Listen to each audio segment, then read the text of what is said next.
Guys, আমার rock star picnic আমি রেখেছি ঘোষবাড়ি। তো আমাদের পিকনিকের কথা শুনে অনেকে আমাদের নিয়ে সমালোচনা করছে। তো ওরা তো জানে না আমরা আন্ডারগ্রাউন্ডের। মাথায় হাত দে, এই সবাই মাথা হাত দে। ঠিক আছে, তাহলে বন্ধ করে দিচ্ছি। এখনো কার্ড দেখায়নি। ও আচ্ছা, এখনো কার্ড দেখায়নি। কার্ডটা দেখো।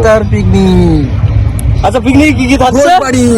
ঘোষবাড়ি 25শে জানুয়ারি রক স্টার পিকনিক। কি কি থাকছে? পিকনিকে থাকছে ডিজে, ডান্সার, লাইভ ডিজে চলবে, মেল ফিমেল থাকছে, দুটো ডান্সার থাকছে, সুন্দরী দুটো ডান্সার থাকছে। আচ্ছা শোনো, তো ভুলে গিয়েছি, বলো মেনুতে কি কি আছে? মেনুতে মেনুর কথা বলো না, সব ওরা সব লোভ লাগবে ওদের। না ভাই, এখন লোভ লাগাস না। হ্যাঁ, ওদের সব লোভ লাগবে। আমি ও ফালতু লোভ লাগাবো না। লোভ লাগলে শালা, আমি কিন্তু একটা কথা বলতে পারবো, স্টার্টারে মকটেল রে, বুঝলে? মকটেল শালা মকটেলে এই কগলাস তো দেন ভাই। গ্লাস মানে পাগল না বলে বা আমি খাওয়ার জন্য ফুসকা দেবে। ভাই, এই যে ফুচকার লোভ যে পকোড়া দেবা না আমার পকোড়া দেবা। পিকনিক একটু নাচ মানে হলো। ঠিক আছে, স্টার্টারে আমি একটু পকোড়া দেবান।